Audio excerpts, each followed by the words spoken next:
Hey everybody, it's Justin here, aka Demonic Sweaters. Today I just wanted to give a little update on the Hampback ACE-360. I've had it just a little over a week now. I have some updated opinions on it, so I just wanted to share those. But before we get started, be sure to check out my Amazon store down below if you're looking for any drum products or pre-configured setups with drum amps and electric drums, as well as acoustic drums. Everything's down there in my store, so check it out. All right, so the first thing I wanted to talk about was the hi-hat. I actually really do like this hi-hat. I think it is really good, especially on a kit in this price range. Before in my original video, I talked about how it was triggering when it's opening, but I was able to get rid of that just by going into the module and increasing the threshold just a little bit, and that actually took care of that problem. It does work really well with EZdrummer or VST software. It does appear to have at least 6 different articulations, as in there's both edge and bow zones, and then each of those has 3.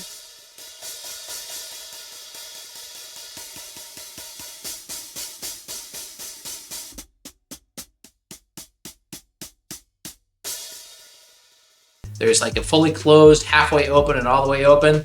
And that is with this module. I think in a different module, I might even be able to do more, but I haven't tested that. But still, that's pretty good. Having 6 different articulations on one hi-hat in a VST makes it pretty realistic while you're playing.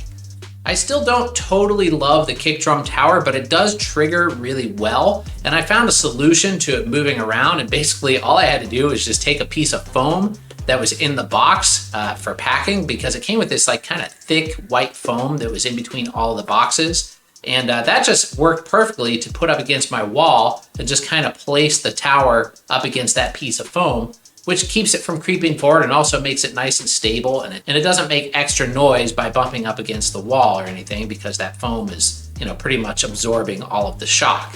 The cymbals I found are not quite as stiff as I originally thought they were if you just loosen them up a little bit. One of the things that I did wrong before is they come with this little rubber washer, and I thought that went under the cymbal, but actually it goes on top of the cymbal. So if you put the cymbal directly on the metal spin stopper and then place the rubber washer on top of the cymbal underneath the felt and then tighten it up, you can tighten up the cymbal and leave it on there fairly loose and get some nice give on the cymbal when you hit it, which makes it feel a lot better to play.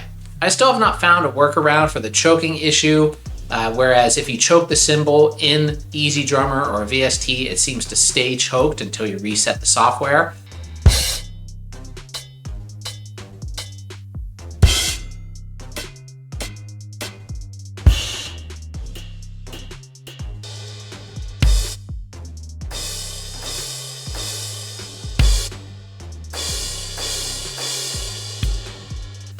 It doesn't do that when you're playing with the module sounds themselves, but in the VST it does seem to do that, and I haven't found a workaround for that yet. If you know of one, please post it in the comments down below, because I'd love to know. I still think the hardware is excellent. The rack is very good. Everything is very stable. The module is pretty good for what it is. At least it has a lot of inputs and outputs. And one thing I didn't really talk about much in the previous video is it also has Bluetooth audio input. So if you want to play using your phone or something like that and play along to songs on YouTube or Spotify or whatever, you can do that very easily with this module.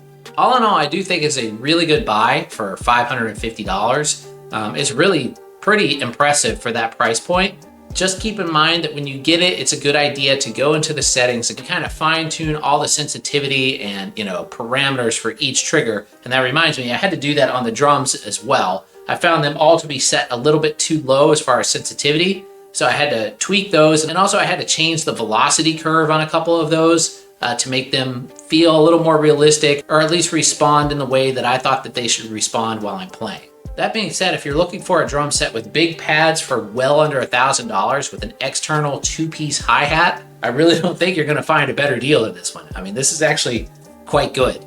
My only real major criticism is the bass drum pad, but that can easily be upgraded. There's something like the Yamaha, I forget the model name, but I'll put it up on the screen, which accommodates a double bass drum pedal, and they're only about $70, and they work with pretty much every drum module. Or what might be an even better idea is Simmons makes this giant 18-inch acoustic style bass drum that's actually really great. I have one in my studio where I teach, and that would actually probably look pretty cool on this drum set. It would kind of match, because the gray accents on this would actually match the Simmons bass drum. So that might be an option as well. Anyway, I just wanted to give an update. Hopefully you guys enjoyed the video. Don't forget to click like, and subscribe. Click that bell icon so you get notified every time I upload new content, and I'll see you on the next video. Have a great day.